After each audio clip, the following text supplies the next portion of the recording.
Eles são especialistas em criar teorias, ok? Teorias ou mitos, crenças fundadas em mitos.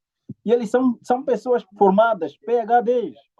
Os anjos caídos ou os demônios não são aquelas imagens que a mídia nos mostra, que eles são feios, são escuros, parecem bichos com chifres. Não, eles não são assim.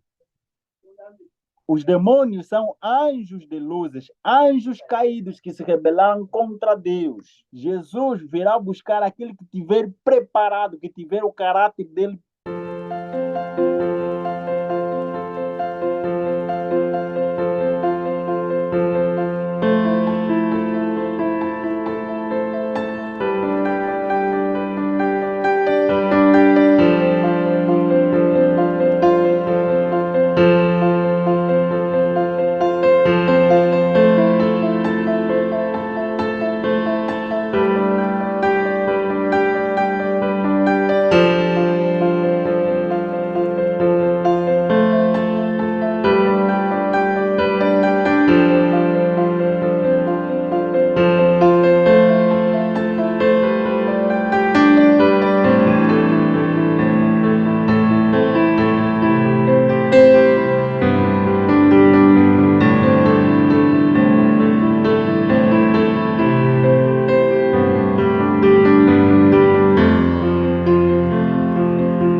Oi, pessoal, tudo bem? Seja muito bem-vindo a mais um vídeo aqui no canal. Olá, é um prazer ter vocês conosco mais uma vez para a glória de Deus. Amém. E olha só, primeiro a gente quer deixar aqui os parabéns para você que começou lá no estudo 1 e terminou até o estudo 17, que foi o último estudo que nós fizemos sobre o batismo. E nós queremos saber, né, se você preencheu todos os formulários, porque aqueles que preencheram, assistiram os vídeos e foram preenchendo formulário por formulário, vai ganhar um presente aqui do nosso canal. Vai ganhar um certificado e um presente aqui do nosso canal. Então, não deixe, por favor, de preencher, tá bom? E também, hoje nós temos o início aqui da continuação desses estudos, mas agora respondendo perguntas que vocês deixaram nos comentários de cada vídeo.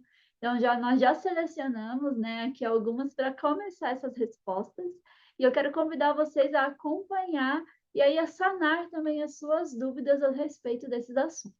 Exatamente. Aqueles que preencherem o formulário que está no link da descrição de cada vídeo do Gabriel, vai receber um certificado personalizado com o Gabriel com uma mensagem para vocês especificamente, e vai ganhar um brinde aqui também do canal. Então, não deixe de preencher. Caso você não tenha feito, tem uma playlist aqui chamada Estudando a Bíblia com Gabriel Estevão. E como prometemos, hoje teremos agora a sessão de perguntas e respostas.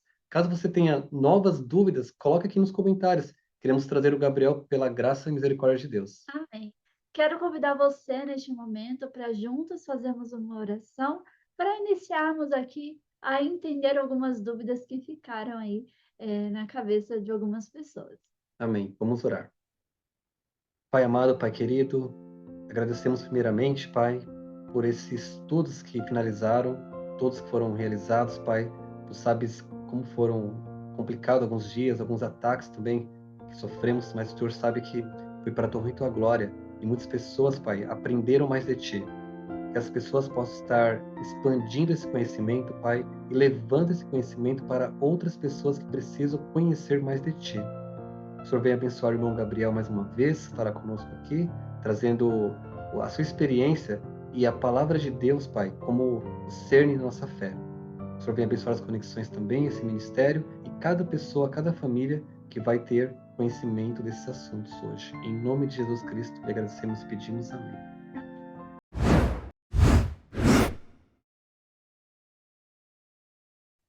A primeira pergunta que queremos fazer é: como que a gente fez o estudo sobre a Bíblia, certo?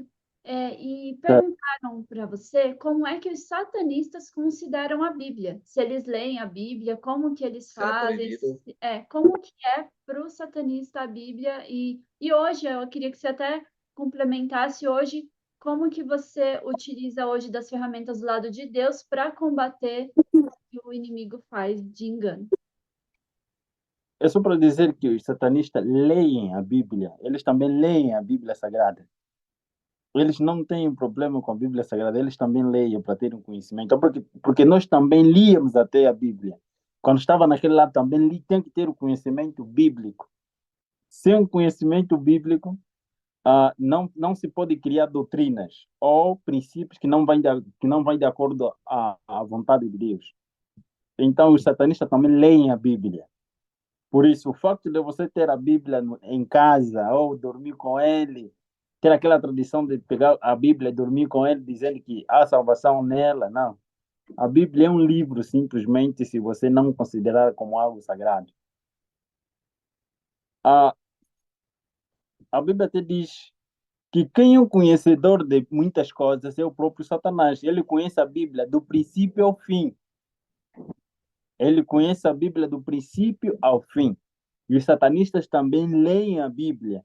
Por isso que eles também conhecem as profecias. Conhecem as profecias. Um dos exemplos foi que Levi, outro nome já me sai da mente, o judeu que fez o design do que é Bafomé. Ele tirou aquele desenho, aquele historial tirou na Bíblia, na história do povo de Israel, para fazer o Bafomé, que é a representação de Lúcifer na Bíblia, em Levítico capítulo 16. Uma outra pergunta que fizeram foi o seguinte: meu esposo não crê no sétimo dia. Ele diz que o calendário foi mudado e não sabemos qual é o dia da guarda. Ou seja, qual dia realmente é o sétimo dia, né? Porque parece que com o tempo se perdeu por causa do calendário foi alterado, que dizem, né? Com certeza. Bem, há um país que também para o nosso planeta, nosso mundo, que lá pode fazer um mês só mesmo dia, não fica noite. Há um país em que lá os moradores conhecem a realidade de lá. Pode fazer mesmo 7 dias ou um mês sem anoitecer, mas as pessoas dormem de acordo com o calendário deles. Então, existem vários calendários. Dentre os calendários, Deus estabeleceu, Deus não muda. Ele conhece a realidade. E em cada sociedade, em cada comunidade, Deus usa o calendário de cada comunidade. Por exemplo, o nosso calendário, o calendário grego-romano, que nós utilizamos, que tem 12 meses, dos 12 meses, praticamente acrescentou-se dois, que são os nomes dos imperadores, através da mudança deles.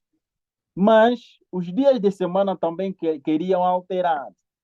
Por isso que existem dias de férias e o dia do que? Dia do Sol, que é Sunday, dia venerável do Sol, que era o primeiro dia em que o povo adorava o Deus Sol. Isso é antes mesmo de Jesus se encarnar, antes mesmo da primeira vinda de Jesus aqui na Terra. O povo já guardava o primeiro dia da semana como dia da adoração ao Sol. Como prova disso, você pode ver isso em quem é historiador sabe disso, mas quem é estudante de Bíblia e da religião cristã pode encontrar essa história no livro de Ezequiel capítulo 8, versos 16. Pode encontrar isso, capítulo 8, verso 16, onde vai encontrar que muitos, ok, que naquela época, já antes da encarnação de Jesus, o povo já adorava o Deus Sol no primeiro dia da semana. Agora, a Idade Média simplesmente veio a alterar veio a nomear os dias de semana como aos seus deuses. Segunda-feira, dia de feira. A partir do segundo dia até o sexto dia eram dias de feiras, dias de venda para o império. E Saturday, eles também deram o nome de Saturday, por isso que os falantes da língua inglesa Eles não falam sábado como Saturday. Saturday é considerado como dia da semana. Saturday é um dia em que eles, daquela época, nomearam para adorar o deus Saturno. Ok? Mas os falantes da língua inglesa, por isso que eles optam em dizer Sabbath Day. Ok? Sétimo dia da semana, que é o dia sagrado de Deus. Sabbath Day. Eu testemunho aqui até, inclusive, quando vem americanos e britânicos cá, eles falam mesmo de Sabbath. Sabbath. Sabbath Day, não Saturday. Saturday para considerar como dia de semana. Ok? Então, apesar do calendário estar alterado, Deus não muda o tempo. Deus não mudou o seu tempo, continua. O sétimo dia é o sábado do Senhor nosso Deus. Começando a contar do primeiro dia da semana até o calendário francês.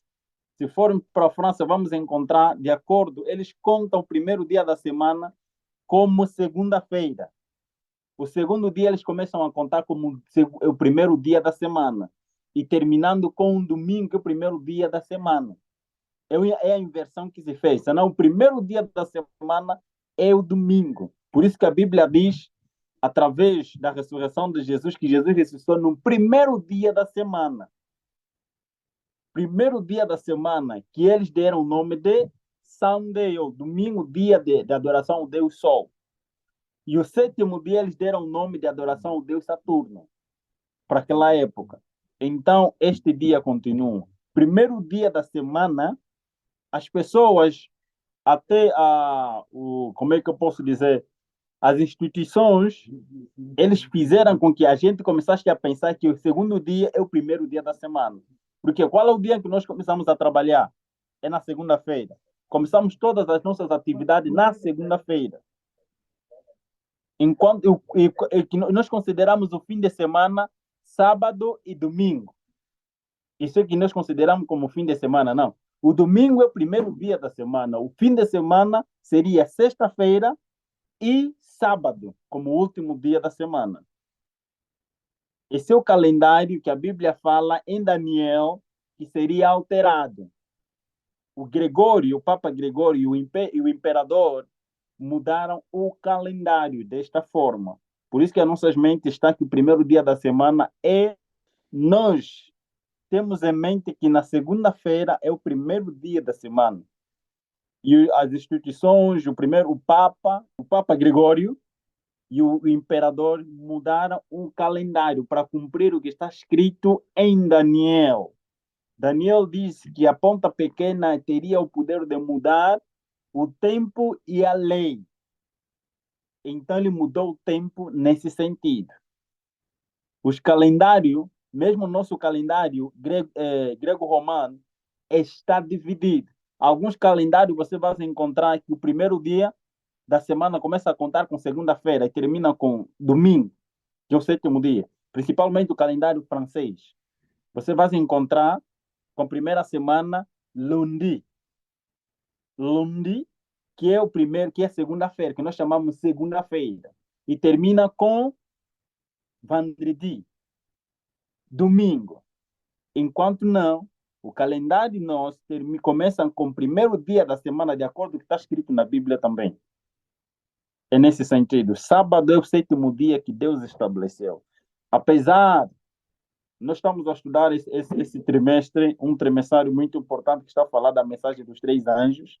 Ali vai dizer que no momento do juízo, ninguém um dia vai justificar de que eu não fiz aquilo por causa disso, disso, disso, não. O juízo será individual. Você sabia a divisão do tempo ou não sabia? Sabia sim. Existiam pessoas que falavam disso ou não existiam? Existiam sim. Então, por que você negligenciou? O sétimo dia da semana é o sábado do Senhor nosso Deus. É isso aí. Amém. Amém. Ok, continuando. Uma outra pergunta, Gabriel, por que Deus não pode mudar traços de mau caráter para que eu possa habitar no céu? E somente o corpo irá ser transformado, mas o caráter não. Quando a gente estudou, né, sobre a volta de Jesus e também sobre o milênio, você falou um pouco, né, sobre a preparação que a gente tem aqui. Mas a pergunta é, então, por que Deus não pode mudar o meu traço de caráter para que eu possa habitar no céu? Muito bem. A Bíblia diz que o tempo da salvação é hoje e agora. O tempo da salvação é hoje e agora, não amanhã. Deus muda-nos hoje, agora e não amanhã. Por isso que quando Pedro e Paulo e o seu amigo Barnabé estavam na cadeia, depois da cadeia ser destruída, porque eles estavam a cantar e o anjo apareceu, abriu a cadeia, o segurança máximo, então o chefe de segurança daquela cadeia e a sua família, quando eles viram que houve um milagre e que todos os presos deveriam fugir, mas não fugiram, porque se eles fugissem, o chefe da cadeia e a sua família seriam mortos, porque naquela época a tradição era esta. Mas ele viu que todos os presos, nenhum deles fugiu. E era uma salvação para ele e a sua família. E perguntou a razão de que por que os presos não fugiram.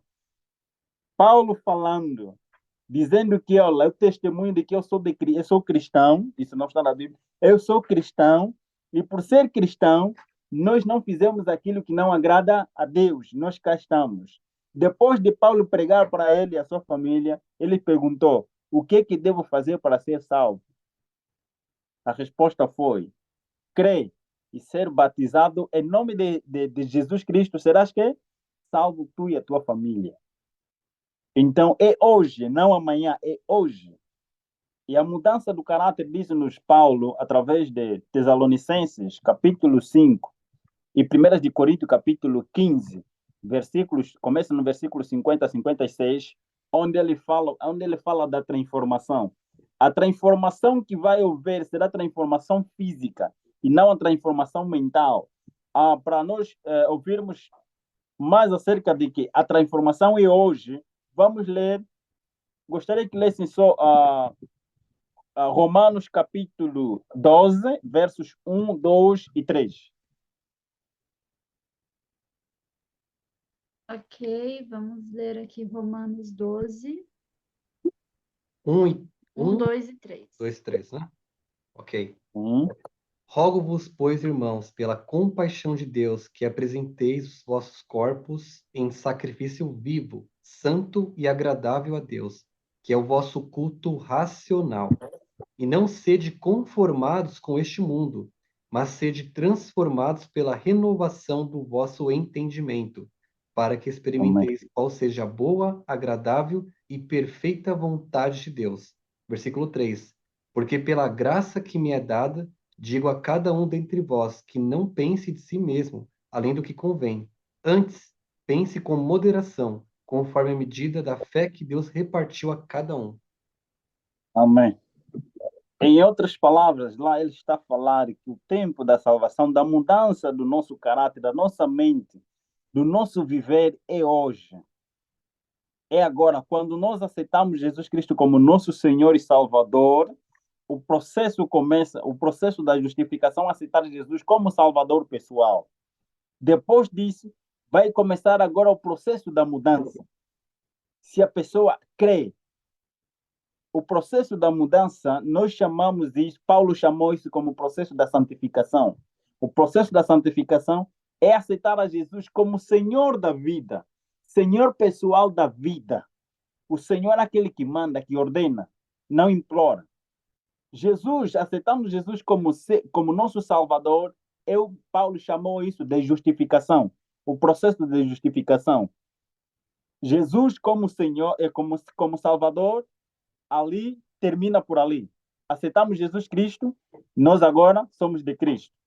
Ali terminou o processo da justificação pela fé em Cristo Jesus.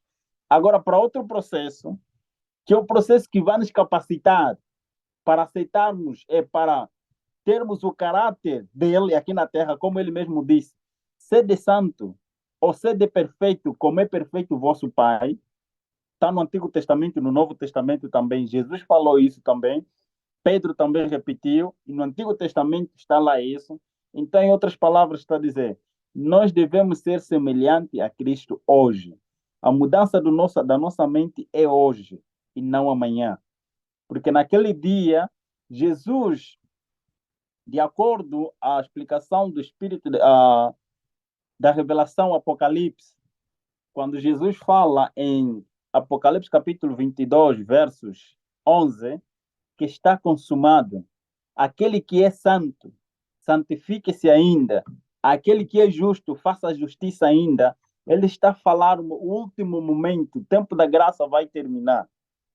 E quando o tempo da graça terminar, a quem Deus deu para a nossa justificação, para a nossa santificação, para a nossa pureza terminar, então já não haverá oportunidade para ninguém. Porque o tempo da salvação é hoje. Jesus não virá buscar as pessoas que não se arrependeram. Jesus virá buscar aqueles que aceitaram Ele como Senhor, como seu Salvador pessoal e Senhor da sua vida. Jesus virá buscar os salvos. Jesus virá buscar aqueles que renunciaram seus pecados. Isso é que a pregação de Jesus foi essa, a pregação de Paulo e dos apóstolos foram essa. Continue. Então, Jesus...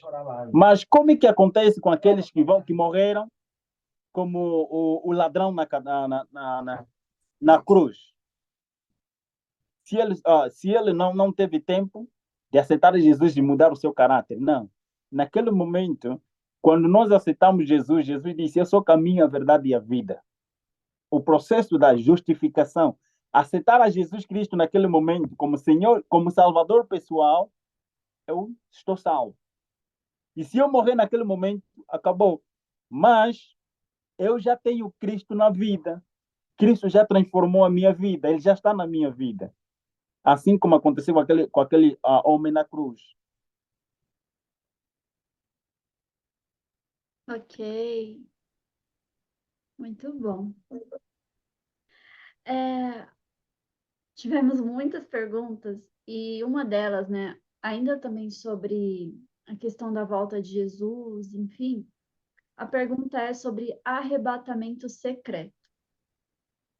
Muitas pessoas entendem que vai haver um arrebatamento secreto. Antes da volta de Jesus. Antes da volta de Jesus. Eu queria que você falasse um pouco sobre isso, explicasse. E a gente vai deixar também o link aqui do estudo, que complementa o que ele vai falar agora. Amém. É só para dizer que, para nós começar, vamos ouvir mesmo o que o anjo respondeu. Vamos deixar que a Bíblia fale para nós. Vamos ouvir que o anjo respondeu, os dois anjos responderam aos apóstolos. Isso está registrado em Atos, capítulo 1, versos 10 e 11. Tá, 10 e 11. Ok, 10 e 11. Ok. E estando com os olhos fitos no céu, enquanto ele subia, eis que junto dele se puseram dois homens vestidos de branco, os quais lhe disseram: Homens galileus, por que estáis olhando para o céu? Esse Jesus que dentre vós foi recebido em cima no céu, há de vir assim como para o céu o vistes ir. Ok. Para os falantes, para os teólogos, estamos a falar para os pastores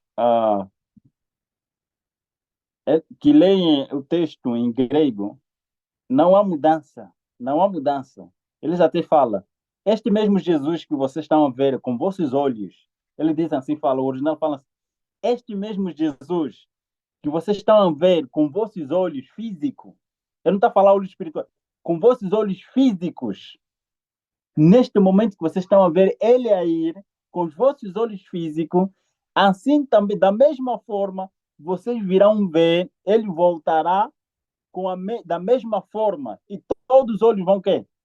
Com os mesmos olhos físicos, ok? E que ele está a falar, o anjo responde desta forma, o original está, estes mesmos olhos físicos que vocês contemplam hoje, ele subindo, ele virá da mesma forma. E os olhos físicos, para aqueles que estiveram naquela época, também verão da mesma forma que vocês estão a ver agora. Ele está a falar literal. O texto original fala de forma literal, não como alguns estão a falar que não, é algo assim que não tem nada a ver, é algo figurado. Não, não é figurado. É mesmo, no original está mesmo assim, olhos físicos. Então, é a Bíblia falar, o mesmo Jesus, como ele foi, ele voltará daquela forma. Vamos encontrar mais outra citação mesmo. Em Apocalipse, um dos discípulos que contemplou também, que estava lá, que conheceu Jesus, andou com Jesus, ele confirma em Apocalipse capítulo 7, capítulo 1, verso 7.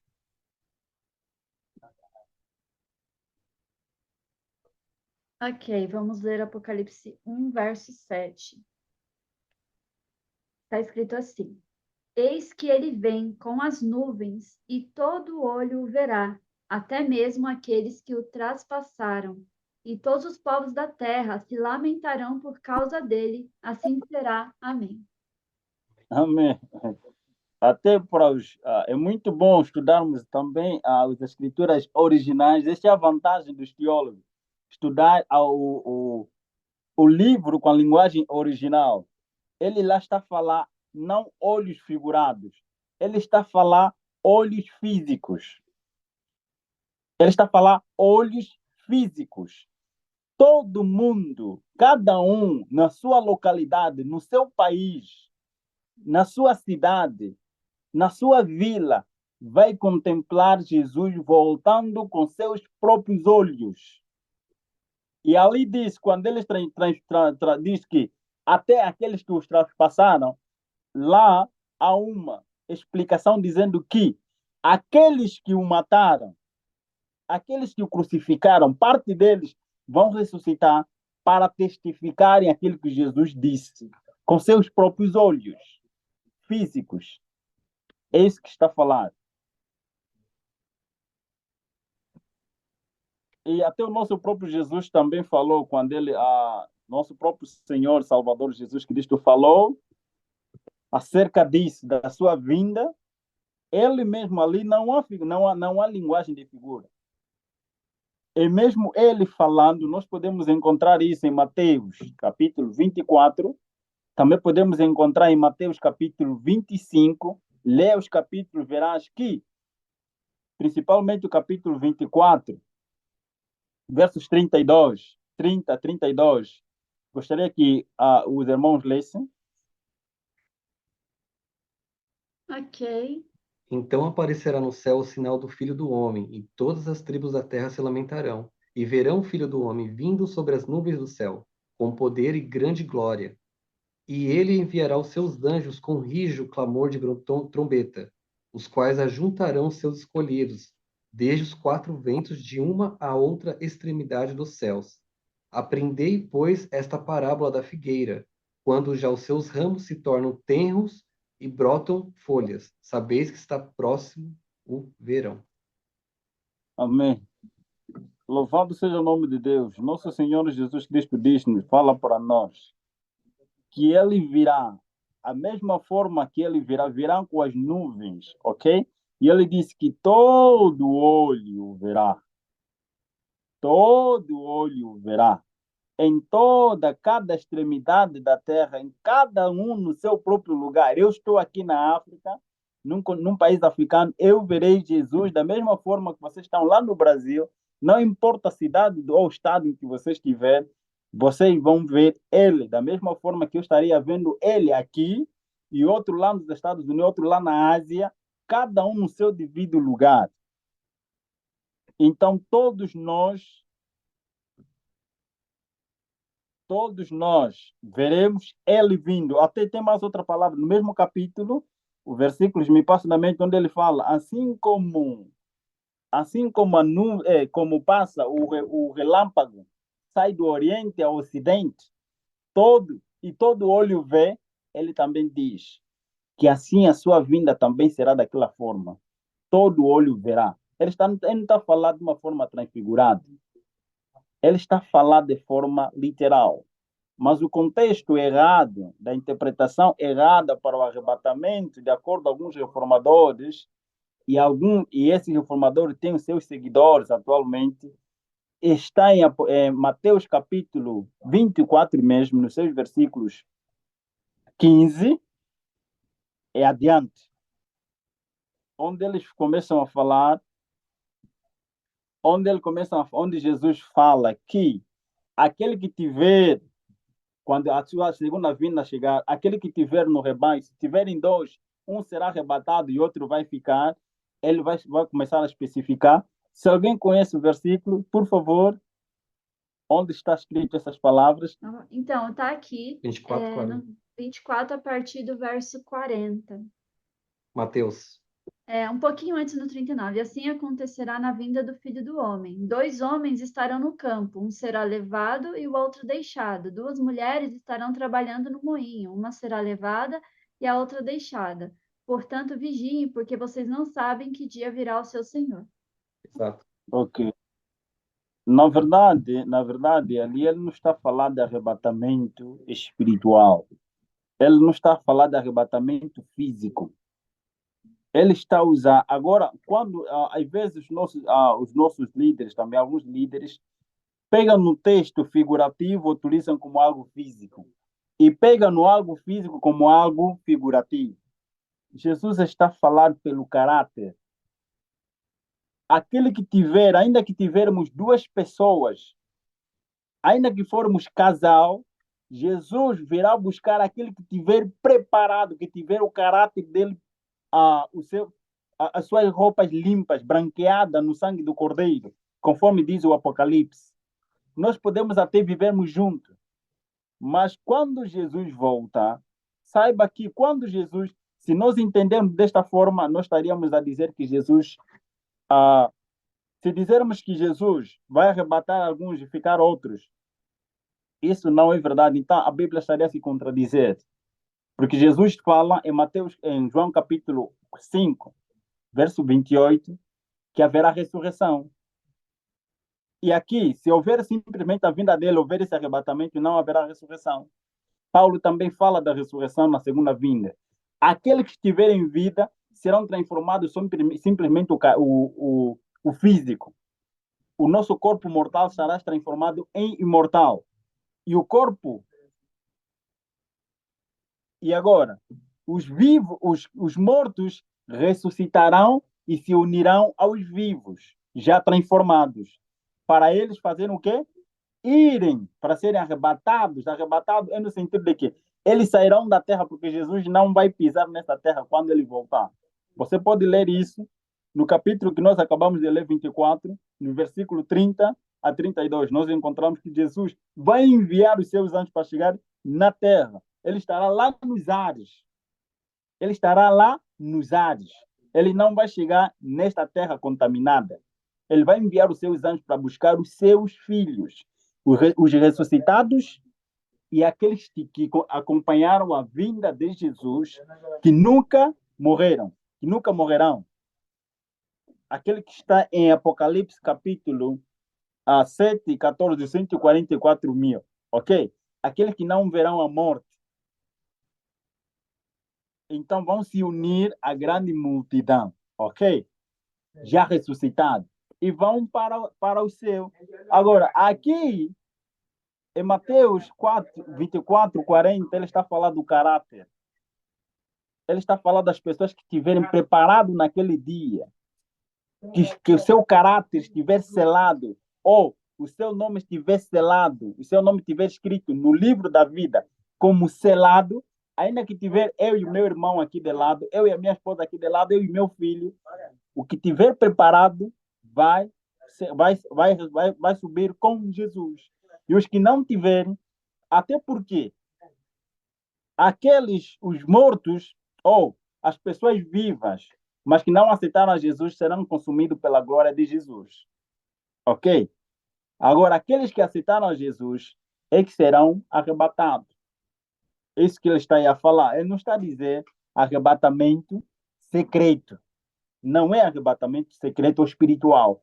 Porque se assim fosse, estaríamos a dizer que Jesus é mentiroso, que a Bíblia é contraditória. A Bíblia não se contradiz. Aqui é figurativo.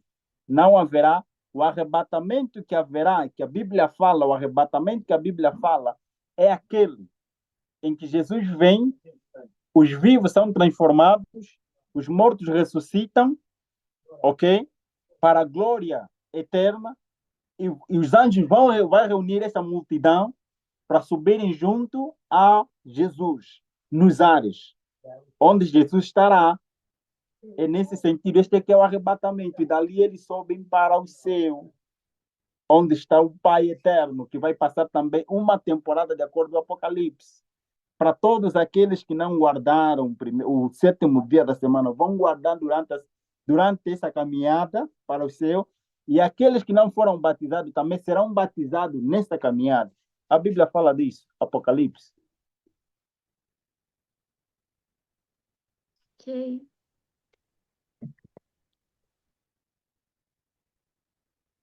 Vamos lá. Teve uma outra pergunta, Gabriel, que fizeram. É o seguinte, sobre ufologia. Minha dúvida agora é focada nos seres de luz que algumas pessoas relatam ver, onde dizem que são de outros planetas e dão uma missão aos abduzidos. Qual o plano por trás desses seres de luz? O que são eles? O que a Bíblia diz a respeito?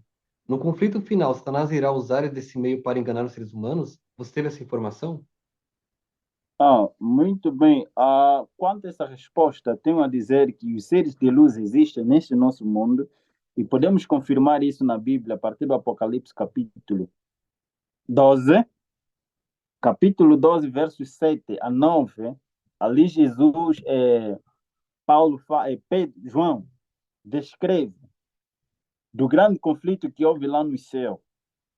E esse grande conflito é de dois seres poderosos, e esses dois seres também, cada um tem a sua equipe, cada um tem os seus anjos. Eu gostaria que o irmão lesse somente para que não ficasse então nessas palavras, Apocalipse 12, versos 7. 7 a 9. Tá. Houve então uma guerra nos céus. Miguel e seus anjos lutaram contra o dragão, e o dragão e seus anjos revidaram. Mas estes não foram suficientemente fortes e assim perderam seu lugar nos céus. O grande dragão foi lançado fora. Ele é a antiga serpente chamada Diabo ou Satanás, que engana o mundo todo, e ele e seus anjos foram lançados à terra. Muito bem. A Bíblia fala de terça parte dos anjos. Terça parte são bilhões de anjos. São mais de milhões de anjos. O nosso planeta Terra dizem que tem cerca de 8 bilhões de pessoas. Ou abaixo disso. Imaginam que os anjos são mais, eles estão mais em números do que os próprios homens na Terra.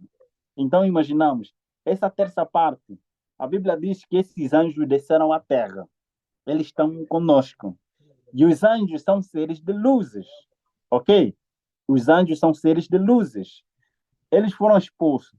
Os anjos caídos ou os demônios não são aquelas imagens que a mídia nos mostra, que eles são feios, são escuros, parecem bichos com chifres. Não, eles não são assim. Os demônios são anjos de luzes, anjos caídos que se rebelaram contra Deus. E Deus não tirou o poder deles. Deus não mudou seu caráter. Deus não tirou nada deles. Se houver em presença os dois anjos em pé, anjo de Deus, que é anjo bom, e o anjo caído, anjo rebelde, que chamamos demônio, estiverem em pé, sem nenhuma função, você não saberá quem é anjo de Deus, quem é anjo caído. Então não confundam. Os anjos são seres de luzes. E eles habitam nesta terra. E qual é a função deles? Enganar as pessoas. Tudo que eles fazem, utilizam, cada época eles vão utilizando as coisas mais sofisticadas para enganar o povo. Em cada geração. Nós vivemos com uma geração digital. A geração digital, eles também vão usar esses mesmos métodos para se revelarem que existem outros seres. Outros seres são que são os anjos que habitam conosco, que os nossos olhos físicos não conseguem ver.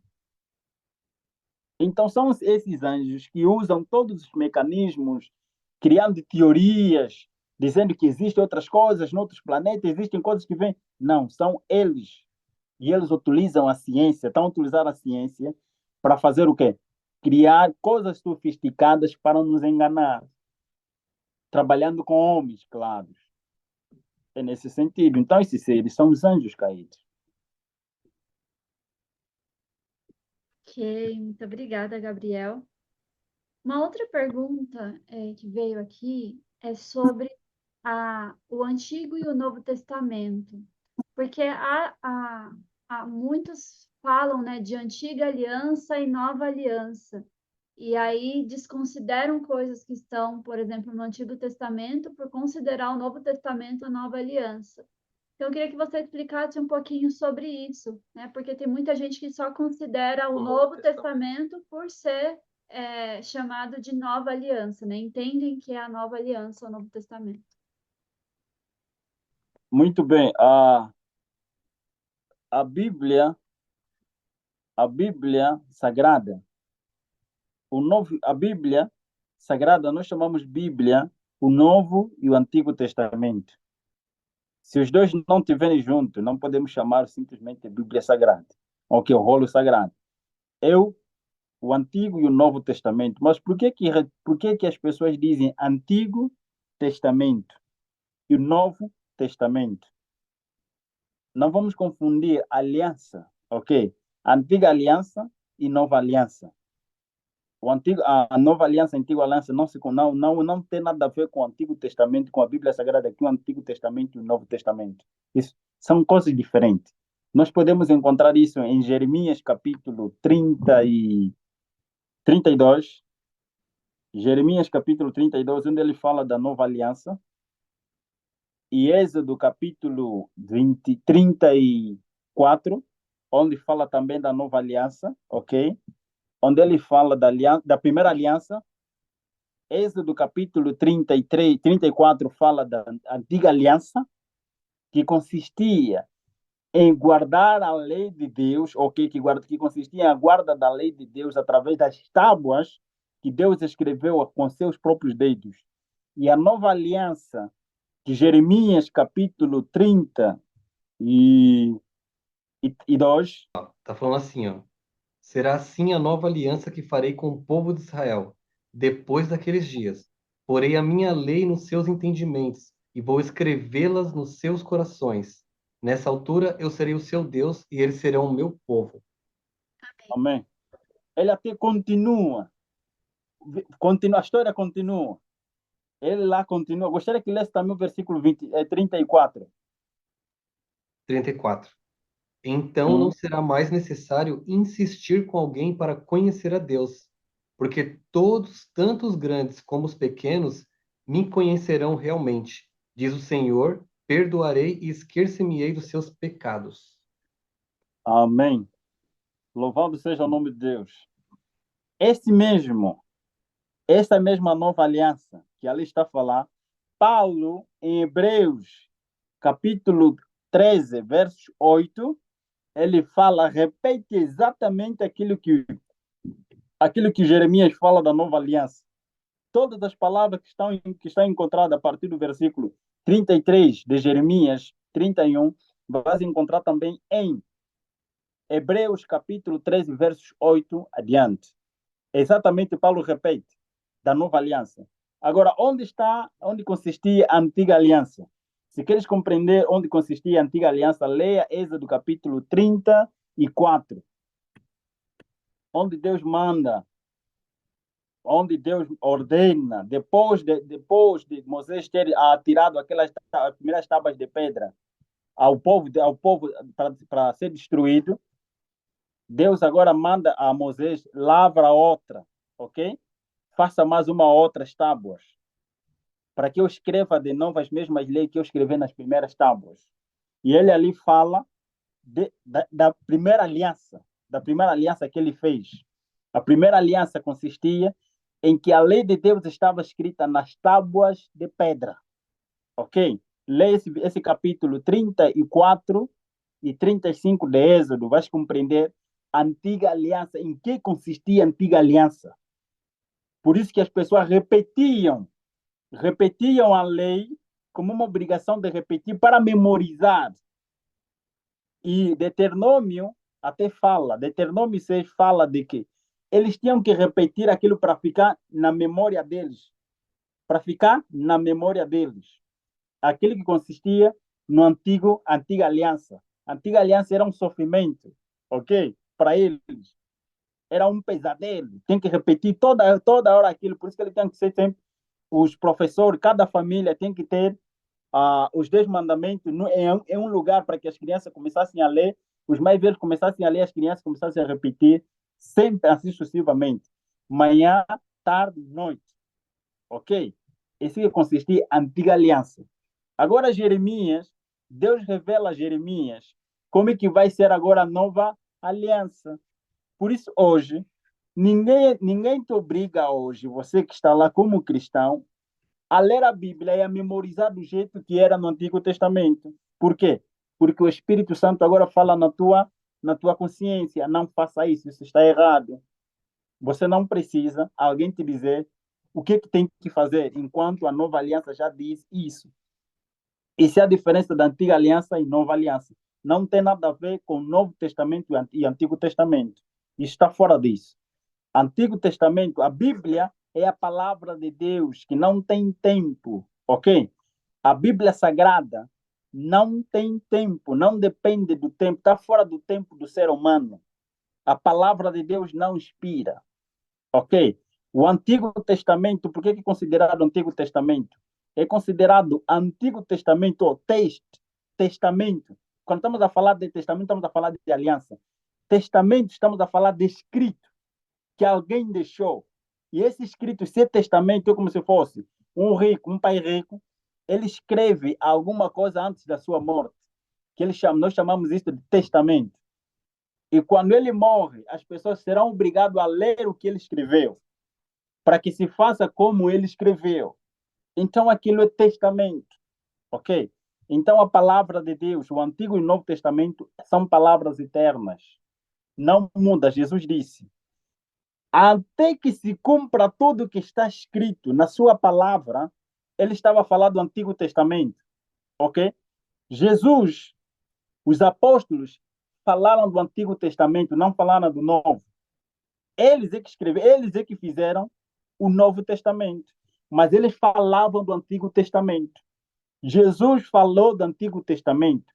Paulo, lê todos os escritos do Paulo, menciona sempre o Antigo Testamento. Lê a história de Jesus, vai ver que Jesus menciona o Antigo Testamento.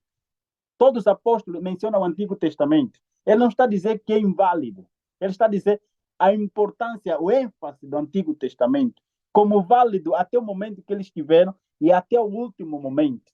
Vai continuar a valer. A palavra de Deus é eterna.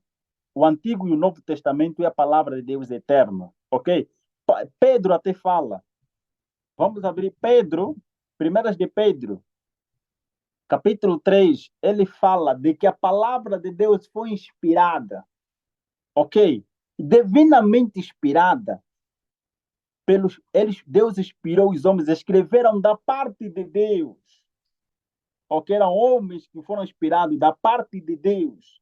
Escreveram o Antigo e o Novo Testamento.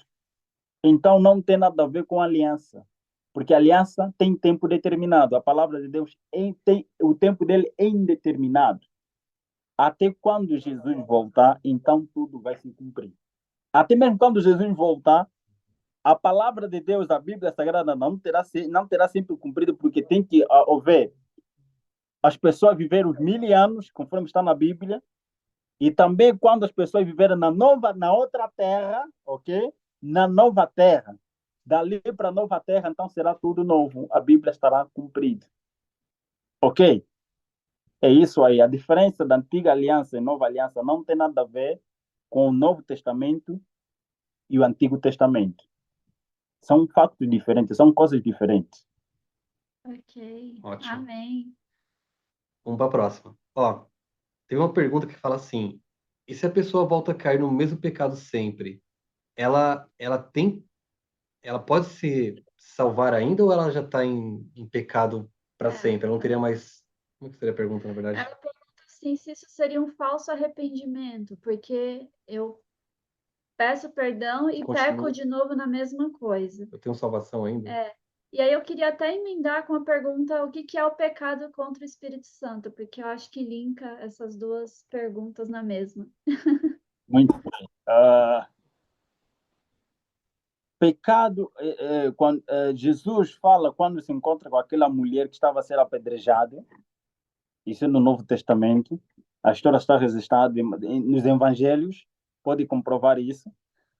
Depois, no momento quando a mulher estava para ser apedrejada, Jesus começa a escrever algo no chão e todos estavam ali, ele dizendo: quem é o pecador? Quem nunca pecou, atira a primeira pedra. E todos começam a sair do mais pequeno até o maior, começam a sair. Depois de todos, Jesus fala, olha para a mulher e diz: eu também não te condeno, vai e não peques mais. Ok? Ele diz isso: vai e não peques mais.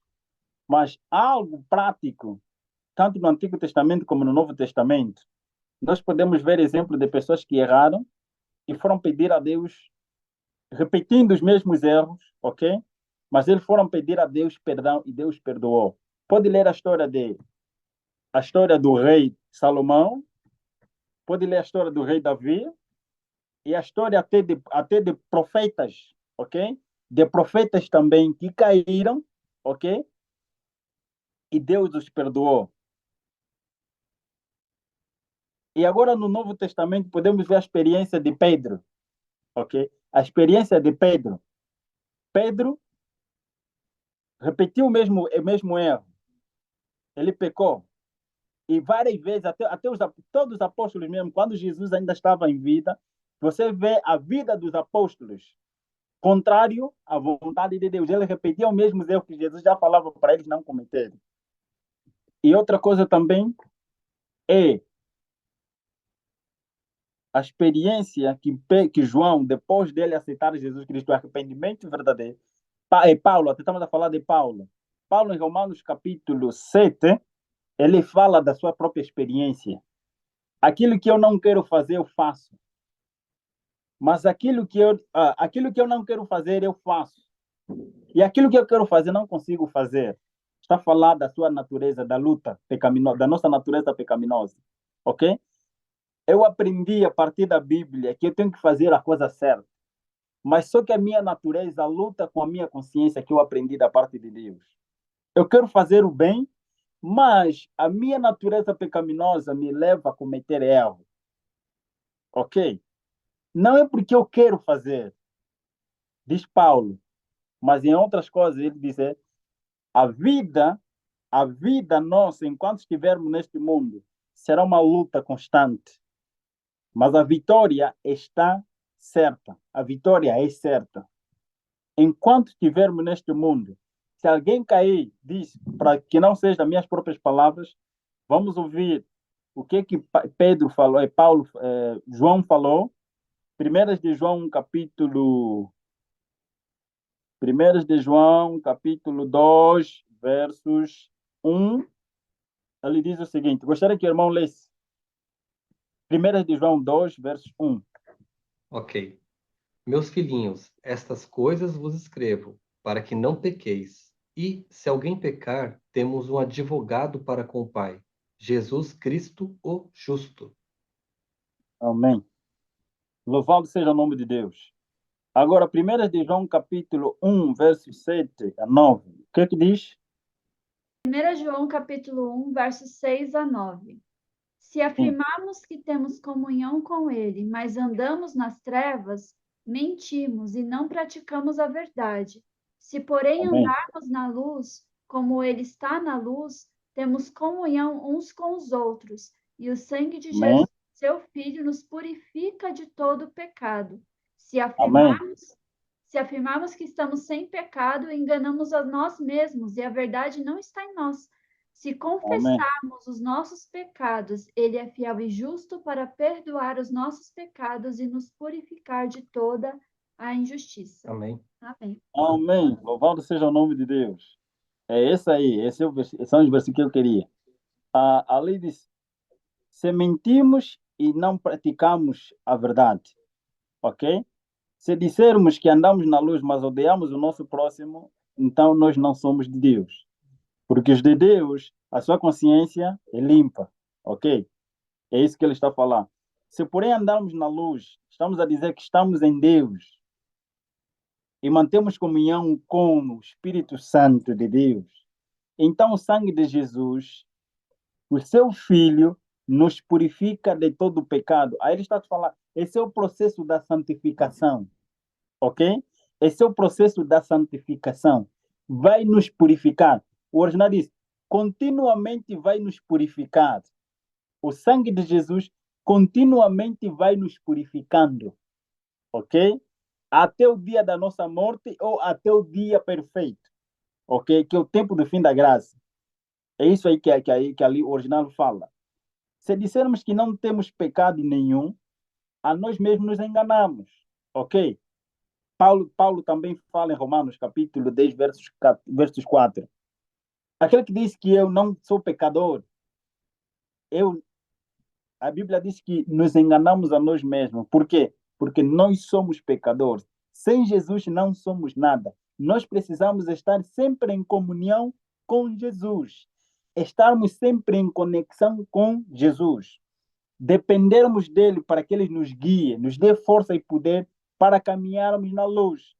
Porque o momento que nós se desviamos, assim como Pedro aconteceu quando estava na água, quando ele deixou de olhar para Jesus, o que aconteceu? Ele caiu. Enquanto ele olhava para Jesus, ele continuava a caminhar firme, pisando nas águas. Mas quando no momento que ele parou de olhar para Jesus, o que aconteceu? Caiu. Assim também somos nós.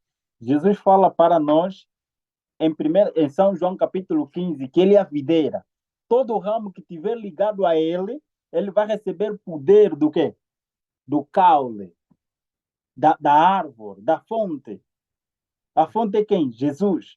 Se tivermos ligado em comunhão com Deus, o arrependimento que a Bíblia fala, já falamos uma vez quando estamos a falar do batismo, quem acompanha os estudos, a diferença entre remorso, que é medo das consequências, e o arrependimento, que é fruto de choro, que magoamos alguém que nós amamos. Muitas das vezes nós machucamos as pessoas que nós amamos sem querer machucá-las, porque isso faz parte da nossa natureza. Nós machucamos a pessoa e depois nos isolamos e começamos a chorar porque machucamos a pessoa que nós amamos.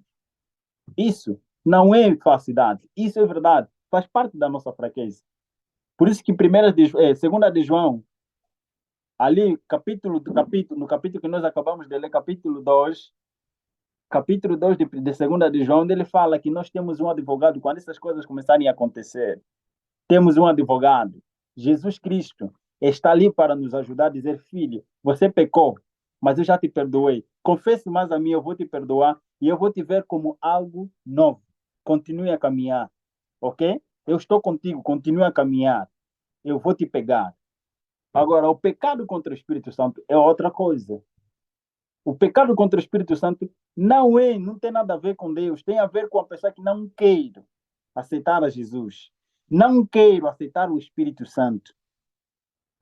A função do Espírito Santo é convencer o ser humano a aceitar a Jesus Cristo como Salvador pessoal e Senhor da vida. Ok? Então, quando nós rejeitamos a função do Espírito Santo na nossa vida, endurecemos o nosso coração a Deus. O pecado contra o Espírito Santo é o ser humano não querer ser perdoado. Ok? O pecado contra o Espírito Santo é o ser humano não querer ser perdoado. Ele não quer ser perdoado. Ele não quer se sentir que ele é pecador. E nem surge dentro dele o pensamento de arrependimento. Não existe. Nem de remorso. Não existe. Ele não quer saber nada de Deus. E vai continuar a viver disso, assim mesmo. O Espírito vai falar, a pessoa vão falando acerca, ele não quer saber de Deus. E não quer saber de arrependimento nenhum. Então, aquela é a rejeição do Espírito Santo. A rejeição da voz do Espírito Santo na nossa consciência e através das pessoas falando para nós, vai endurecendo o nosso coração, se tornando cada vez mais duro para não ouvirmos a palavra de Deus. Conforme aconteceu que Jesus fala da parábola do semeador, ok? Os corações endurecidos, que nada pode amolecer. Eles não querem mesmo. São 3 terrenos, ok? os espinhos, os que caem nos espinhos, o que cai entre pedregais e o que cai na terra no caminho, ok? São os 3 tipos de corações que Jesus indica que existem. Eles não querem aceitar, nunca vão aceitar, eles não querem mesmo. Então não tem nada a ver com Deus, ok? Mas aquele que aceita e se arrepende, tem remorso, é porque o Espírito Santo ainda está trabalhando na vida dele. Essa é a diferença. Ok. Ok, muito obrigada, Gabriel. Gabriel, uma pergunta que a gente acha bem relevante, principalmente nos dias de hoje, tá? Tem acontecido bastante. Hoje tem vários grupos que defendem a criação acima do próprio Criador, a Mãe Terra. Gostaria que o Gabriel explicasse qual o perigo e objetivo de adorarem a natureza. A gente tem grupos como a Nova Era que faz isso, a Wicca, né, que são as bruxas, né, e também os órgãos governamentais que falam bastante sobre isso, né? Então você pode falar sobre esse assunto. Muito bem, obrigado. Muito bem, a mãe natureza. Isso é um princípio que os demônios mesmo criaram. Não vou dizer são pessoas, são os demônios. Porque os demônios trabalham com pessoas, ok? Como Deus trabalha também com pessoas. Quem cria essas teorias, essas doutrinas, são eles através dos homens, ok? Desde o princípio, houve sempre 2 ou 3 teorias. Uma verdadeira e outras contrariando a verdade. Então, o perigo que existe entre a natureza, que é a nossa mãe natureza, faz parte do princípio dos satanistas. Faz parte da teoria dos próprios demônios. Para confundir a mente das pessoas, como existe a teoria do evolucionismo. Ok? Cada época vai surgindo para se conformar com a realidade, com o pensamento atual do pessoal que vive naquela época. Porque eles podem trazer um mito que vai chegar uma sociedade, uma época em que aquela sociedade vai rejeitar aquele mito. Vão descodificar que aquilo é mito. Então, a intenção é justificar, para justificar continuar com os mitos, vão criar outro mito de acordo com a realidade da sociedade em que se vive. Para que seja aceite até o momento em que outra sociedade vão rejeitar e criar mais outra. Assim sucessivamente. Eles são especialistas em criar teorias, ok? Teorias ou mitos, crenças fundadas em mitos. E eles são pessoas formadas, PhDs, ok? Na academia, são cientistas. Eles vão criar essas pessoas para que sejam creditados, porque ele tem crédito, ele tem academia, ele tem pensamento, ele pensa. E a academia lhe dá essa oportunidade de o fazer, porque ele é formado e tem o último grau acadêmico. Então, o que ele vai falar, todo mundo vai ouvir. E até vão lhes dar poder e oportunidade deles criarem teoria em que será famoso na defesa daquela teoria para que seja respeitado para quando ele falar, o mundo ouça. Ok? Isso faz parte da técnica deles.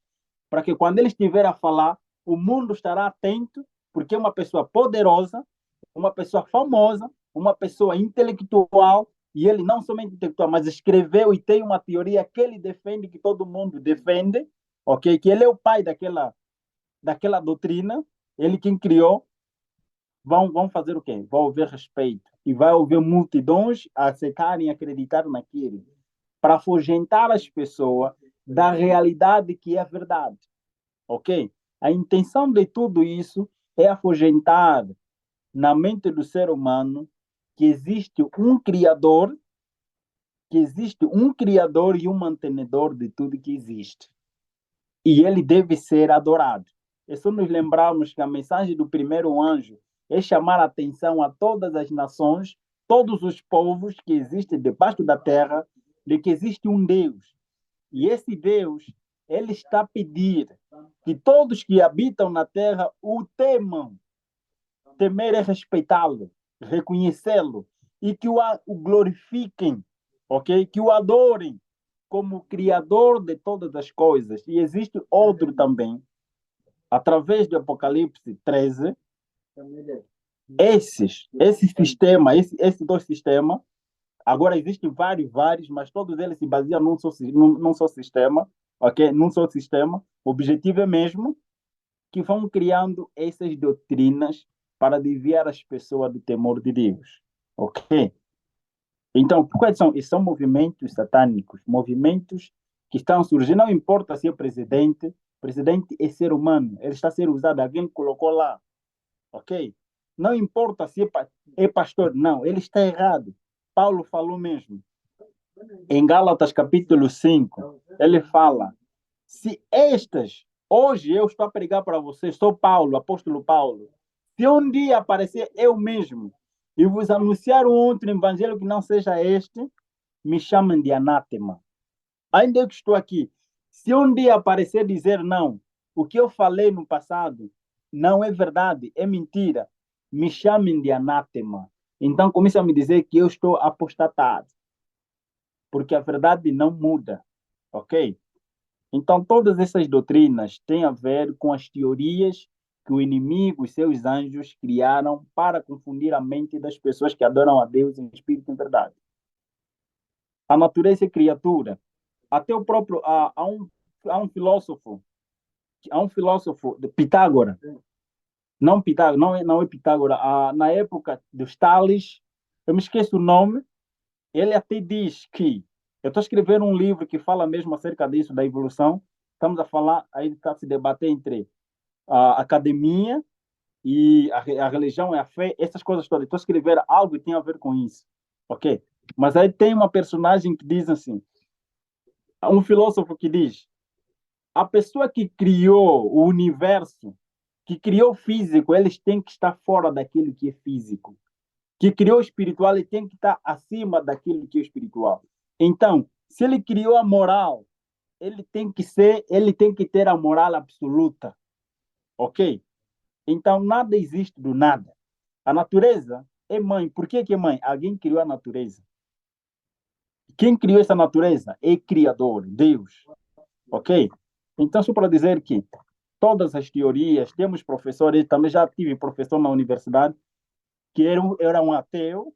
Não, ele não era um ateu, ele acreditava na encarnação, não sabia, praticamente o que ele mostrava, não sabia se ele também era de quê, mas era um panteísta, ok? Que falava que fazem da natureza como um Deus, mãe natureza.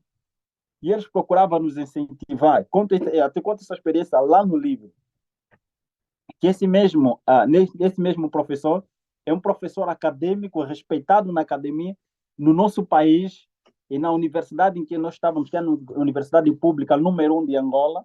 Ele era um mentor da própria disciplina dele, era respeitado a nível do país como único, com aquela cadeira em literatura em língua inglesa. Ele não acreditava, dizia que a natureza, Deus não existe. A natureza é Deus. Deus não existe, mas a natureza é Deus. Até que houve um tempo, no terceiro ano, onde depois de eu conhecer ele, porque comecei a estudá-lo, antes de eu contrapor, comecei a estudá-lo, em que ele acredita, por que ele acredita daquela forma, e por que tem que discordar dele, e por que tem que concordar com algumas coisas dele. No terceiro ano, tive o privilégio de falar com ele, de discordar com ele. A primeira pergunta que ele fez na turma, quando ele chegou, era: as pessoas que acreditam, Deus existe? Ele fez essa pergunta: Deus existe? Todo mundo disse: sim, existe. Ele disse: todos que acreditam que Deus existe, levantem as mãos. A maioria, todos da sala levantaram a mão. Eu não levantei a mão nesse momento.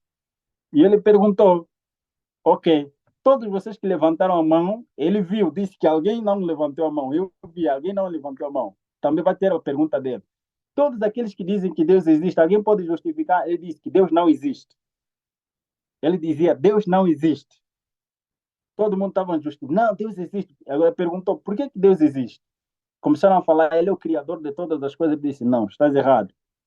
Depois dele procurar todos os argumentos nossos que nós sabemos de falar, começaram a falar.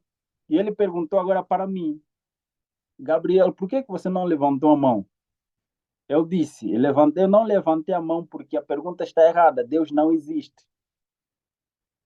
Para mim, Deus não existe. Ou ele perguntou: por que não existe? Eu perguntei: a filosofia nos ensina que tudo aquilo que existe se existe, tem existência, o sinônimo de existência para nós significa algo que tem princípio, tem meio e tem fim. Isso é algo que existe, ok? Mas que o professor, de acordo com a pergunta do professor, para este ser, ele não existe, porque ele não tem princípio, nem meio, nem fim. Então ele é. Ele disse, por quê? Eu disse, sim, Deus não existe. Porque se ele existisse, ele teria um historial no princípio, no meio e no fim. Ele não tem esse historial. Ele é. De eternidade a eternidade, ele é. E a filosofia nos ensina, e o professor nos ensinou mesmo, que não segundo o pensamento que o Senhor nos ensinou, tudo aquilo que é, é. Aquilo que é, é. Não importa o tempo que vai passar, vai continuar a ser, é. Então disse, ele é, ele não existe. Porque ele, da eternidade a eternidade, ele é. Então a natureza teve um princípio, tem o seu meio e terá o seu fim. Por isso que até os próprios cientistas justificam que o mundo tem. Agora, está a haver mudança, está a acontecer algo que nos indica que terá um fim. Isso é que a própria ciência está dizendo. Então, a natureza tem princípio, fim e meio. Deus que criou não tem princípio, nem meio, nem fim. É isso aí. Amém, Amém. amém. Muito bom. A gente tem até um texto para complementar com o que o Gabriel falou aqui na Bíblia. Falando do próprio Deus, Apocalipse 1:8, eu sou o Alfa e o Ômega, diz o Senhor Deus, o que é, o que era e o que há de vir, o Todo-Poderoso. Amém. Amém. Amém. Louvado seja o nome de Deus. Glória a Deus. Gabriel, uma outra pergunta foi a seguinte. Gabriel, queria saber se Eva foi a segunda mulher de Adão e Lilith foi a primeira. Se não, como refutamos esse argumento? Muito bem. Bem, os defensores dessa teoria, os defensores da teoria de Lilith, que é a segunda mulher, eles optam, são teólogos também, ok? São estudantes da Bíblia, não porque não são estudantes mesmo da Bíblia também. Eles veem no contraditório do primeiro capítulo de Gênesis e do segundo capítulo de Gênesis, a narração. Vê a narração da criação, que no primeiro capítulo Moisés descreve como é que Deus fez, ok? E também no capítulo 1, versos 26, começando no versículo 26 e 27, ele vai falar como Deus criou o homem e a mulher, ok? Agora, no capítulo 2, o próprio Moisés repete agora, ok? Repete as mesmas coisas. Como é que Deus agora fala mais da criação do homem no capítulo 7, capítulo 2, versículo 7. E os outros versículos também começam a falar mais de como ele criou a mulher. Então, para eles acham que o capítulo 1 fala da criação da primeira mulher, ok? Que é Lilith, que eles chamam, mas isso não está na Bíblia, ok? Na Bíblia Sagrada, tanto no Torá como na Bíblia Sagrada, você não vai encontrar este Lilith, ok? Em Gênesis, não vai encontrar nenhuma palavra desse, ok? E até na Bíblia nós vamos encontrar a palavra Lid, ok? Em Isaías. Mas a palavra Lilith está no plural. Está a falar dos animais selvagens, ok? A Lilith está a falar plural, não singular. Está a falar dos animais, outros traduzem como animais, mas o original fala está no plural, não no singular, ok? O hebraico, que é o original dele, está no plural, não no singular. Então não está a se falar de Lilith, está a falar Liris, ok?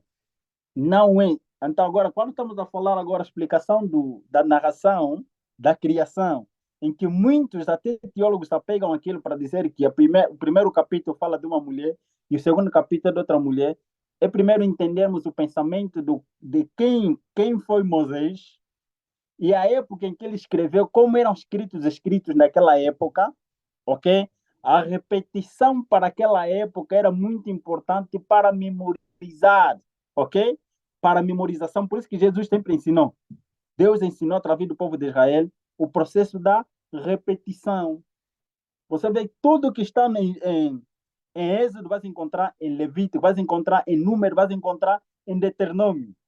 Repetição das mesmas coisas. Para fazer o quê? Para o povo memorizar. Então, Moisés não fugiu, ok? Da regra da época.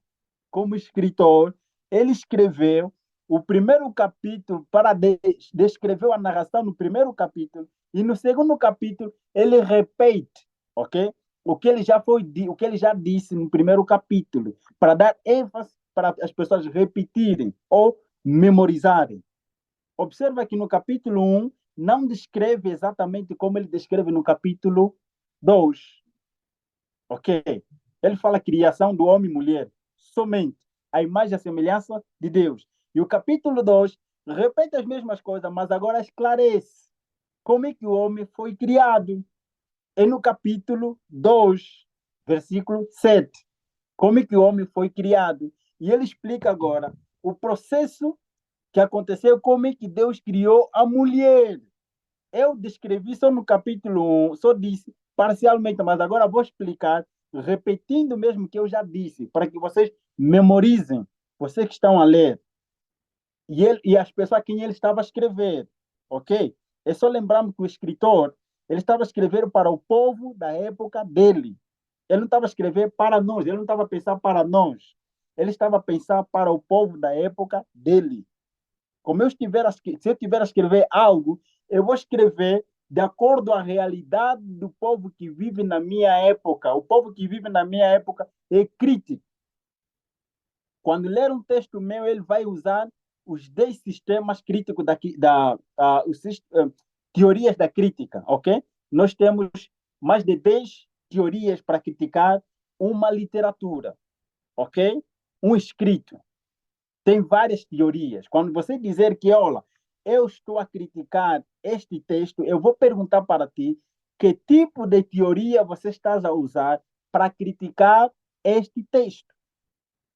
Porque essa teoria que você está a utilizar está na época de acordo a novo pensamento ocidental.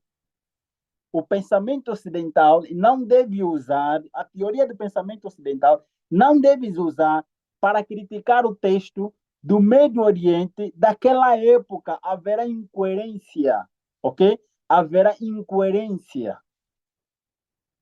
Vamos cair. Esta é a nossa realidade.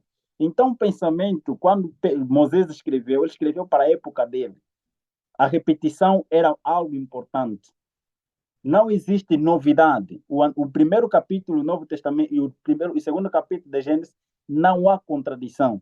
Ao contrário, ele repete complementando algo que ele não escreveu ali, ele descreve ali para dizer ao povo dele, ao pessoal que estava ao lado dele, que tinham que ler aquele livro, que tinham que ler aquela história, que tinham conhecimento daquela história, e porque também existiam outros historiadores também que escreveram outras teorias da criação como hoje defendem de uma outra forma.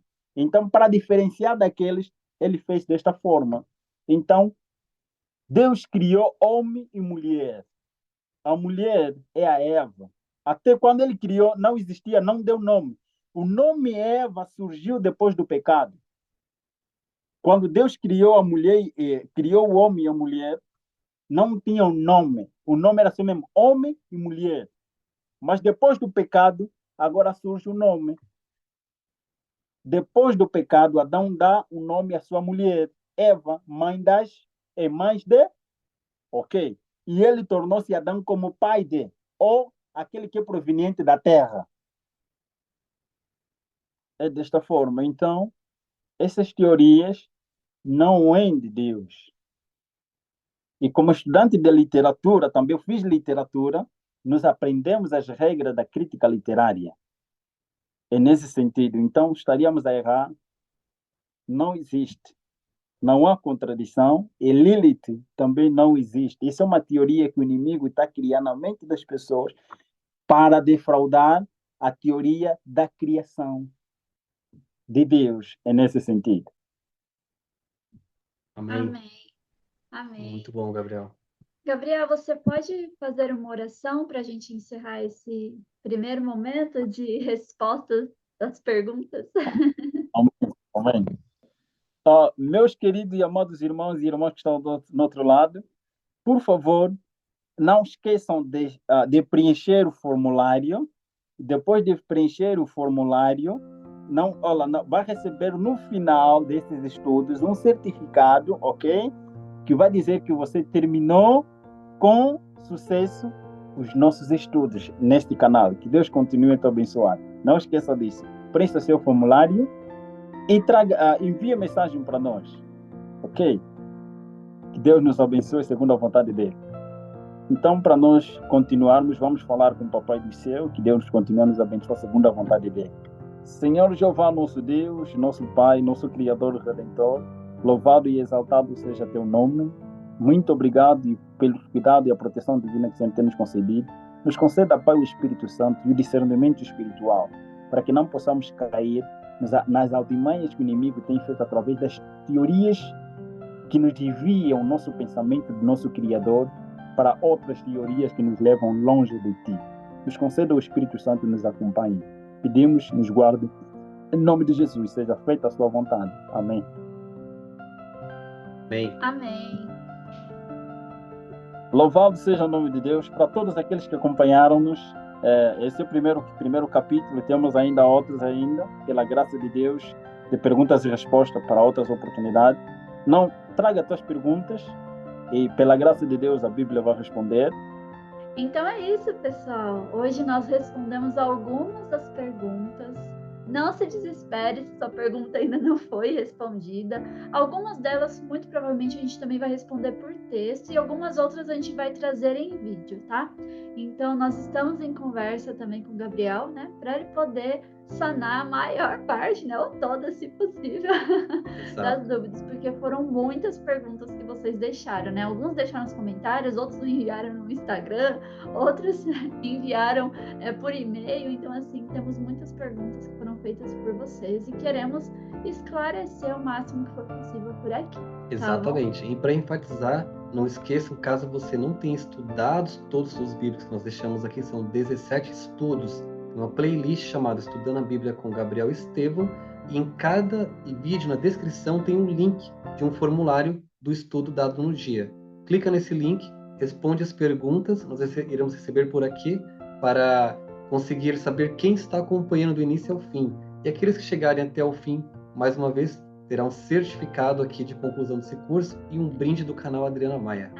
Exato. E a gente pede para que você assista, por quê? Porque às vezes você tem uma pergunta, mas ela já foi respondida durante o estudo. Então, antes de você deixar sua pergunta, se você não acompanhou os estudos, primeiro vai lá, assiste os estudos, né?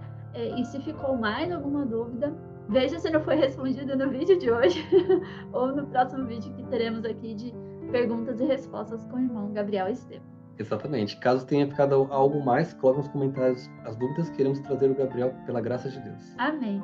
Que Deus abençoe a sua vida e nos vemos então no próximo vídeo aqui no canal. Até mais. Até mais, pessoal. Tchau, tchau. Tchau, tchau.